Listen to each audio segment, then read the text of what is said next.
Alhamdulillah wassalatu wassalamu ala Rasulillah. Rabbi israh li sadri wa yassir li amri wahlul 'uqdatam min lisani yafqahu qawli, amma ba'. Ini ada sebuah karakter yang memang paling mendominasi bagi umat Islam, terkhusus di bulan Ramadan, Bang Faiz. Pada saat kita cerita bulan Ramadan itu bukannya bulan menahan diri, akan tetapi orang Arab itu mengatakan tuhamah. Tuhamah itu bukan nama nenek ya, bukan namanya awal. Tuhamah itu adalah bulan balas dendam. Oke. Jadi kalau kita berpuasa dari pagi sampai dengan sore, begitu berbuka itu adalah kesempatan untuk balas dendam. Dan inilah yang dinamakan dengan sikap Homo economicus. Di Homo economicus ini ada dua hal yang memang menjadi dominasinya, Bang Faiz. Yang pertama, dia itu akan selalu menilai dengan utilitarianism, dengan kepuasan. Bang Faiz, kalau seandainya minum, apa yang minuman yang paling Bang Faiz sukai untuk berbuka? Saya lebih ke air putih hangat, Ustaz. Ya, it's cool. Iya. Ya gitu, saya memang sukanya air putih hangat. Oke. Nah, ada sebagian orang yang masih berprinsip Homo economicus, mereka akan memilih dengan berbagai macam. Katakanlah misalnya, di saat dia pakai teh manis dingin, itu nilai kepuasannya 10. Kalau seandainya dia pakai berbuka dengan yang manis-manis, katakanlah misalnya dengan sirup yang nggak terkenal misalnya, itu bisa jadi 5. Jadi semua dikalkulasikan dengan angka-angka. Setiap makanan, setiap apapun kebutuhan yang dia lakukan, dia harus nilai dengan angka. Berapa kepuasan saya? Oh, kalau seandainya saya berbuka dengan katakanlah, kalau orang klasik, orang-orang Aceh dulu kan, kalau udah berbuka puasa itu harus ada dengan daun pegaga. Itu berarti nilai kepuasannya udah 10. Kalau misalnya anak-anak, dia kalau sudah ada ayam apa namanya KFC misalnya gitu, ayam goreng, maka tingkat kepuasannya tinggi sekali. Nah, semua konsumsi yang dilakukan oleh manusia, oleh orang, itu semua dalam kapitalis itu mereka akan menilaikan dengan apa yang dinamakan dengan utility, dengan tingkat nilai kepuasan. Ini yang paling berbahaya. Pada saat kita semua dalam hal konsumsi, dalam hal jasa, semua kita nilai dengan kepuasan. Untuk kepuasan itu akan mengakibatkan kepada sebuah dampak yang dinamakan dengan self interest, yaitu kepentingan pribadi. Jadi kita nggak open sama orang lain. Nah, ini hal yang paling bahaya pada saat kita semua harus kita hitung, sehingga tubuh kita ini menjadi mesin buat untuk membahagiakan diri kita. Oh, kalau ini nggak akan besar pengaruhnya, maka kita nggak akan konsumsi, nggak akan bahagia kita. Apa dampak yang paling terbesar lagi? Semua perbuatan yang membuat hatinya senang itu akan dia lakukan, walaupun itu dilarang, walaupun itu diharamkan. Ini bahayanya kapitalisme. Ini bahayanya apabila seseorang itu mempelajari ekonomi bukan secara Islami. Maka Ramadan itu proses bagi kita untuk melepaskan belenggu utilitarianism, untuk melepaskan belenggu apa namanya, seseorang itu harus menghitung kepuasannya. Ini nilai pertama yang memang harus dihilangkan. Yang kedua, yang harus dia itu apa namanya, yang harus dia hilangkan itu adalah economic rationalism. Economic rationalism, dia mengkonsumsi barang ataupun jasa sesuai dengan rasionalnya. Nah, dia nggak ada open masalah orang nanti berdampak terhadap kehidupan ekonomi orang, nggak ada urusan dia. Yang penting kalau dia bahagia, ya kan, kalau dia rasionalnya dia harus seperti itu, maka dia harus konsumsi. Contoh misalnya, berapa banyak orang pada saat dia katakanlah misalnya dia pergi ke Eropa karena kan dia dingin, dan dia membangun rasionalnya. Ini karena dingin, maka dia harus menghangatkan tubuhnya. Logikanya, berpikirnya seperti itu. Jadi apa yang dia lakukan? Maka dia akan minum minuman keras pada saat dia berada di tempat yang dingin. Kenapa? Logikanya, ini kan tempat dingin, maka saya harus menyesuaikan.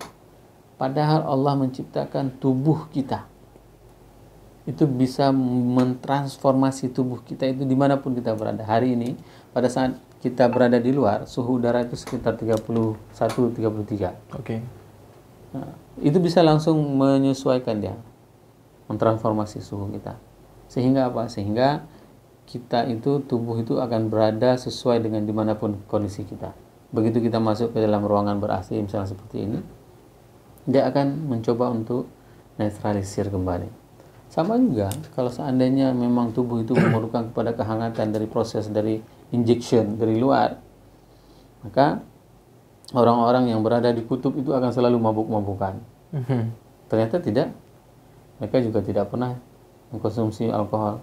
Kenapa bisa bertahan? Karena kan tubuh kita itu memang diciptakan oleh Allah secara dinamis.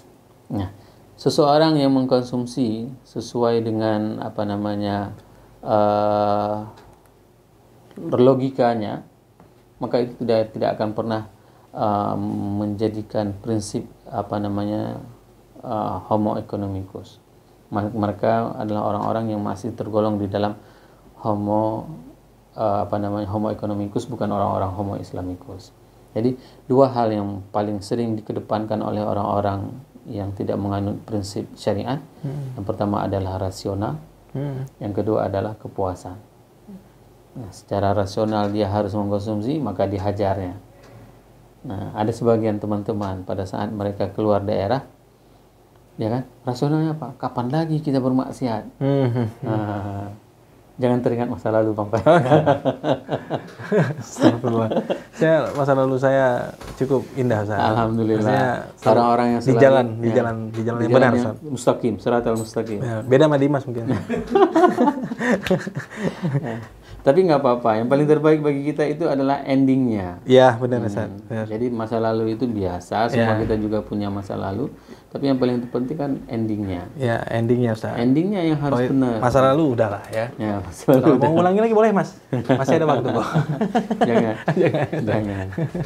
Oke, dua hal ini yang paling membuat seseorang itu masih dalam sikap ekonomi homo economicus. Jadi berapa banyak hari ini jika kita masih mengedepankan dua hal ini, berarti kita belum Islami. Itu dia. Selama kita masih kalau kue tempat Bang Faiz itu nilai kepuasannya sekian di tokonya, walaupun kita belum merasa, Mas. Kembali ya. Kembali. Insyaallah. Ini janji puasa. Janji puasa jauh lebih berbahaya. Soalnya lupa terus ya. Itu dia. Nah, sering kita membanding-bandingkan seperti itu. Nah, inilah yang membuat semua prinsip orang-orang pada saat dia mengedepankan kepuasan secara pribadi dan kepuasan secara rasionalnya, maka itu dia selalu dalam keadaan homo economicus. Nah, bagaimana mentransformasi dari dua hal ini menjadi homo islamicus? Inilah sebenarnya pelajaran penting bagi kita di bulan Ramadan. Ramadan mengajarkan kepada kita untuk menahan diri. Menahan diri agar apa? Agar kita bisa memanage tubuh kita.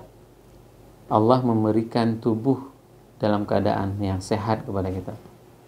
Maka kembalikan tubuh yang diberikan itu dalam keadaan sehat. Ini prinsip yang harus ditanam. Kapan menyehatkan itu? Pada saat Ramadan. Oke. Nah, para saintis itu kan tidak bisa mencerna syariat itu secara instan. Para ahli keilmuan. Ternyata secara keilmuan baru bisa dibuktikan puasa itu punya dampak secara medis itu 14 abad lamanya baru. Padahal Al-Quran sudah mengatakan dan Rasul sudah mengatakan, puasalah kamu agar sehat. Ya kan? Allah mewajibkan kepada kita puasa, kutiba alaikumusiyam kama kutiba alal ladzina min qablikum, sebagaimana diwajibkan terhadap umat-umat terdahulu. Umat terdahulu itu ternyata salah satu syariat yang konsisten itu adalah puasa. Ada syariat itu sudah tidak boleh lagi, sudah dihapuskan. Jangan pernah coba-coba untuk melakukannya. Nah, itu misalnya ya. Contoh syariat yang udah dihapuskan, yang nggak boleh lagi. Syariat dari Nabi Adam itu boleh nikah sama adik. Sama adik kandung. Nah, jadi kalau misalnya sekarang punya adik kandung yang cantik, jangan dinikahin sama orang dah. Nikah sendiri aja, nggak boleh. karena syariat itu sudah tidak berlaku. Oke. Nah, salah satu syariat yang masih ada, masih berlanjut dari dulu sampai dengan hari ini adalah syariat puasa. Pertanyaannya kenapa? Itu kan?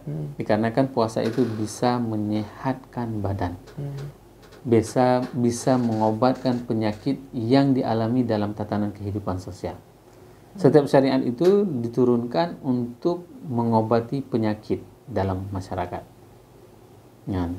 Dalam segi medis itu baru bisa dibuktikan ternyata orang yang berpuasa dalam 1 tahun 30 hari itu bisa menetralisirkan, istilahnya dia kalau mesin-mesin itu ada shutdown-nya, ada recovery-nya, ada shutdown-nya. Shutdown-nya itu bulan Ramadan.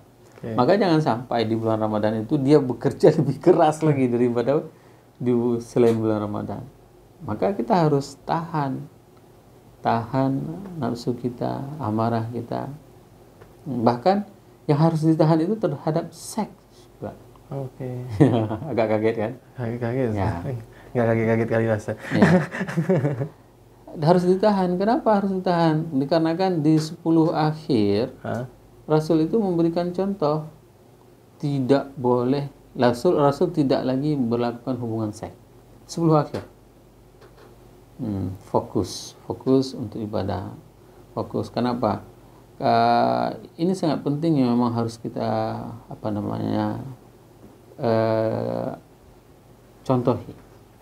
Di 10 akhir itu banyak aktivitas yang dilakukan oleh orang-orang, terlebih pada saat dia beriktikaf. Maka fokus utamanya itu adalah memang ta'abbud, untuk beribadah. Dan banyak di antara teman-teman pada saat mereka di 10 akhir itu mengambil cuti. Kalau dalam 1 tahun kita PNS bisa ngambil cuti 15 hari, maka dia ambilnya di 10 akhir Ramadan. Itu yang mereka lakukan pada saat mereka bagaimana menghidupkan Ramadan tersebut. Nah, apa yang harus dilakukan di Ramadan ini supaya kita bisa menjadi homo islamicus itu adalah dengan cara menahan diri kita dari tidak mengkonsumsi sesuka hati, dengan satu lagi adalah dengan cara tidak mengkedepankan rasional kita. Nah, menjadi pertanyaan nanti, kalau seandainya seperti itu siapa yang akan beli jualan? Nah, kalau memang kita harus menahan diri seperti itu, terus orang-orang dagangan itu siapa yang akan beli dagangannya? Jawabannya itu adalah dagangan tersebut bukan untuk kita konsumsi diri kita sendiri, akan tetapi untuk kita sedekahkan kepada orang lain. Inilah kesempatan bagi orang-orang yang mungkin dulunya dia tidak pernah minum es kelapa, ya kan, pakai sirup misalnya kurnia misalnya seperti itu. Ayo beli, bagikan kepada orang-orang yang mampu. Yang tidak mampu, berikan kepada orang-orang fakir miskin takjil tersebut. Agar apa? Agar harta itu tidak hanya beredar di kalangan orang tertentu saja. Agar Ramadan ini juga bisa menciptakan bagaimana seseorang pada saat dia berhadapan dengan makanan, bagaimana saat dia berhadapan dengan jasa, maka dia tidak tidak akan panik. Ini yang perlu kita sampaikan kepada pemirsa sekalian. Baik, pendengar, masih bersama Ustadz dan Manhur bersama kita di sore hari ini dalam obrolan Ramadan. Dan Anda mungkin yang ingin berinteraktif ya Ustadz ya, bisa di 08545332 atau bisa di 081167158893. Ustadz, sebelum kita jeda Ustadz, mungkin tadi Ustadz sempat menyinggung terkait dengan sifat yang sering menghitung angka lah, artinya gini, harus buka puasa dengan makanan yang ini gitu, yang mahal, ataupun karena yang lebih mahal itu lebih nikmat atau sebagainya. Itu salah Ustaz. Artinya kadang orang memilih makanan tersebut karena mungkin ya selain mahal memang rasanya memang enak gitu, lebih nikmat gitu. Beda pada saat seseorang memilih makanan dikarenakan kualitasnya dengan dia mengkedepankan nafsunya. Itu beda sekali. Jadi kalau seandainya dia mengkedepankan nafsu, dia tidak ada urusan makan tidak makan. Jadi contoh antara mengedepankan nafsu dengan memilih kualitas tadi seperti apa? Contoh misalnya, Bang Faiz jualan kue. Ada kue semua. Ini maksudnya ini akan masuk contoh terus selama belum nyata. Oke, oke. Saya jual produk nih, Ustaz. jual Produk kue nih. Produknya kue. Ah, Kue Bang Faiz itu harganya 3.000. 3.000. Oke. Katakanlah pastelnya 3.000. Isi di dalamnya memang lengkap. Ada apa aja misalnya? Misalnya ada wortel, daging lah, seperti itulah. Ya, lengkap dan besar-besar. Ya. Wajar kan 3.000? Ya. Nggak apa-apa kalau kita beli itu. Oke. Nah, tapi yang tidak boleh itu adalah mengedepankan nafsu. Ya, contoh misalnya mengedepankan nafsu. Kita sudah beli pastel. Ada lagi apa? Risol. Ada lagi apa? Bogodok. Nah, ada lagi. Semua itu apa namanya? Dibeli. Lalu itu nggak akan terhabis kan, termakan. Nah, itu yang dinamakan dengan mengedepankan nafsu. Ini ada lihat apa namanya pastel. Ini kalau makan pastel kepuasan sekian. Kalau makan risol ini kepuasan sekian. Jadi dibelinya. Sehingga apa yang terjadi? Makanan tersebut tidak akan pernah habis untuk disantap. Nah, boleh dibeli, tapi seperti yang kita ceritakan tadi. Ayo sedekahkan kepada orang lain. Contoh misalnya dia beli 10.000 atau dia beli 20.000 pastel, 20.000 risol, 20.000 apa. Dia hanya ambil 2, sisanya dia sedekahkan.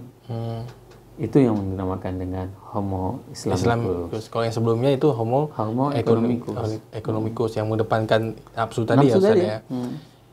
Apa bedanya di saat ini, Ustaz? Misalnya kue apa itu? Bakwan ya. Misalnya bakwan di situ murah, mungkin 2.000 ya. Bakwan di toko itu lebih mahal ya. Tapi bisa dikatakan rasanya sama. Ya, tapi dia karena mengedepankan ini kayaknya lebih eksklusif nih artinya di toko gitu. Itu apa termasuk dalam? Termasuk. Termasuk pada saat dia homo economicus ya. Saya berhenti di toko ini, orang akan melihat saya. Karena kue dari situ, padahal bakwan sama di pinggir-pinggirnya bakwan juga. Gitu. Padahal sama, yang buatnya sama, cuma satu dititip di toko, satu lagi di pinggir emperan, ya kan? Tapi karena dia punya perasaan, begitu dia turun kendaraannya, dia masuk ke toko, orang akan ngelihat. Tapi kan Ustaz kejar kualitas, artinya bukan produknya, kondisi. Misalnya di toko lebih ada AC, pelayanannya lebih itu, kira-kira salah tidak Ustaz? Kalau itu nggak salah. Kalau hal seperti itu nggak ada masalah. Tapi yang menjadi masalah itu adalah pada saat seseorang itu berbelanja karena ingin prestisenya. Tapi kalau untuk mencari kenyamanan nggak masalah Ustaz kan? Kenyamanan nggak ada masalah. Pelayanan dan sebagainya kan? Ya. Jadi kalau misalnya contoh Dimas Ustaz kan sering beli di pinggir jalan itu Ustaz. Ya, alasannya biar supaya bisa membantu lah artinya rakyat gitu ketimbang ke toko ya kan. Ya harganya memang lebih mahal di toko. Tapi ya Dimas kan orang, jadi itu nggak ada masalah Ustaz ya. Artinya kalau misalnya Dimas pengen ada kenyamanan atau pelayanan yang lebih eksklusif ke toko nggak masalah kan? Ya, ke toko Faiz berarti Mas. Dia promosi tokonya ini. Oke, Ustaz, kita jeda dulu Ustaz ya. Kita coba dengarkan pesan-pesan berikut dulu. Nanti kita akan kembali lagi tentunya masih dalam obrolan Ramadan berdengar bersama Ustaz dan Manhur. Tetap terus bersama kami Pro 1.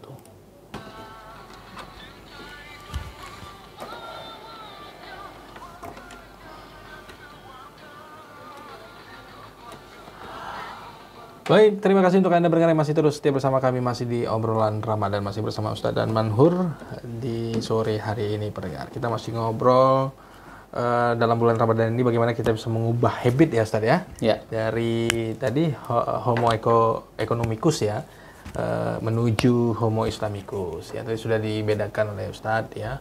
Mana yang dikatakan homo economicus, mana juga homo islamicus, dan tentu yang harus kita jauhi ya tadi Ustadz ya.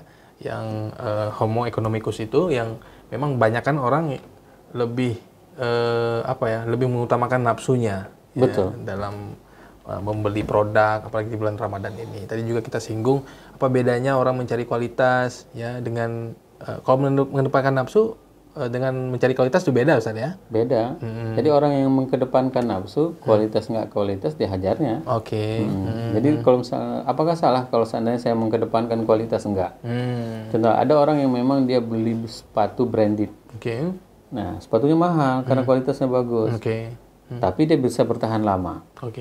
Nah, yang nafsu itu dia udah beli satu, Beli lagi. beli lagi, yang branded beli lagi, yang branded beli lagi. Ini yang dinamakan dengan nafsu.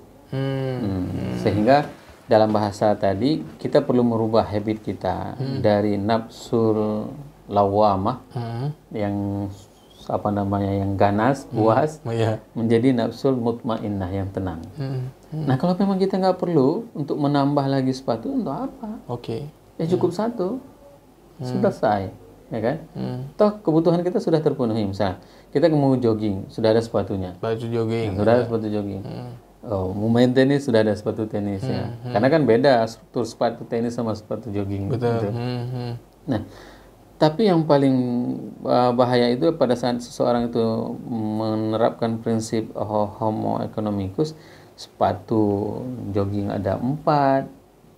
Kapan ya? Emang bisa pakai 4-4? Kan enggak. Berarti kan dia hanya ingin menampakkan kepada orang kalau Ahad ini dia jogging di waduk dengan sepatu branded ini, Ahad depan dengan sepatu yang lain lagi, Ahad ingin menunjukkan eksistensinya. Nah, itu dia. Tapi Ustadz, ini bukan bantahan sih Ustadz, tapi tapi juga ada orang yang memang terkadang dia beli sepatu untuk jogging itu lebih daripada satu, artinya kita bilang aja 2 lah Ustadz. Dia punya alasan loh Ustadz. Terkadang alasannya ya supaya tidak terlalu sering menggunakan sepatu ini, kan nanti lama-lama kan cepat rusak Ustadz. Jadi dia belilah satu lagi untuk sebagai backup, jadi sekali-sekali itu nggak masalah Ustadz kan? Nggak masalah. Kalau backup itu kan nggak sampai dengan satu lemari. Nah, ada dilihat kan, coba lihat kehidupan para seleb itu. Mereka punya rak sepatu, punya lemari sepatu. Untuk sepatu aja dia punya lemari khusus. Oh ya, yang banyak saya. Nah. Itu biasa kehidupan kami dulu kita sama Dimas. Kok Dimas lagi nih? Ada yang tanya tadi, kok Dimas lagi? Emang namanya pasaran? Pasaran. Iya, Dimas itu pasaran loh, Ustaz. Dan dia dikirain kok bawa-bawa nama dia. Bener. Nggak taunya ada orangnya di sini. Iya. Iya, sorry ya Dimas ya. Soalnya nih kita ngomongin ada Dimas, ada yang namanya Dimas di studio. Jauh lebih ganteng di sini. Jauh lebih ganteng di sini. Soleh. Enggak lagi. jadi gitu ya. Kita bahas masalah nama Dimas aja, ada yang pasaran tadi, Ustaz, seru. Jadi gini Ustaz, jadi Ustaz, oke, nggak masalah berarti 2 ya Ustaz. Nah, dia bukan 2 dia Bang. Jadi lebih pada 2 sesuai dengan kebutuhan. Terus ada lagi nih Ustaz. Ini saya mewakili mungkin istri-istri kami lah sih, enggak lah, istri Dimas. Kok istri Dimas sih, istri sendiri ada. Enggak maksud gini, mewakili kaum inilah wanita ya, perempuan lah ya, ibu-ibu. Biasanya nih yang membeli barang kan, dia udah beli misalnya sepatu lah, contohnya sepatu kayak Ustaz bilang tadi. Oke, beli 2 nih, karena kan bisa dipakai misalnya bisa dijadwalkan lah, artinya supaya tidak rusak kan.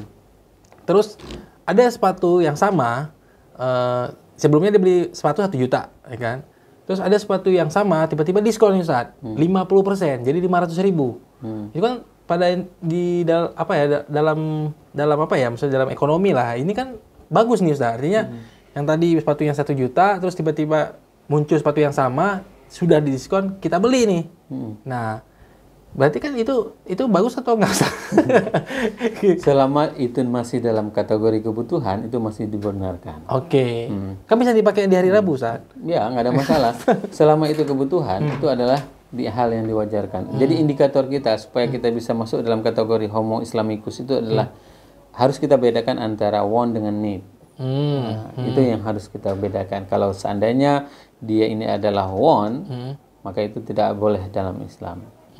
Kalau want itu kan keinginan. Tapi kalau need itu memang kebutuhan. Kebutuhan kita dengan sepatu sport tersebut kita bisa menjaga kesehatan. Ini mumpung harga lagi murah, kita beli saja, nggak ada masalah. Tapi seperti cerita tadi, ada orang yang memang dia dengan bangga mengatakan, saya dalam sebulan ini belum habis saya gilir baju. Bisa dibayangkan bagaimana jumlah baju. Kehidupan Dimas kali Ustaz. Dimas Eki. Ada yang seperti itu. Jahit terus. Bukan kita berarti nggak boleh pakai baju yang bagus, bukan. Nah, tapi boleh beli baju yang bagus, sedekah juga harus lebih besar. Itu dia. Gitu. Harus seimbang. Harus seimbang Ustaz ya. Harus seimbang. Kayak kita Ustaz gitu ya. Ini semakin lama semakin ngawur. Ya, karena gini Ustaz, berarti kan ada yang dengar juga bisa tersinggung gitu. Kan Kok larang-larang gitu. kok larang-larang ya kan gitu. Padahal kan kita kejar kenikmatannya gitu. Tapi saya tadi ingin meluruskan aja keinginan ibu-ibu misalnya pada saat dia beli sepatu.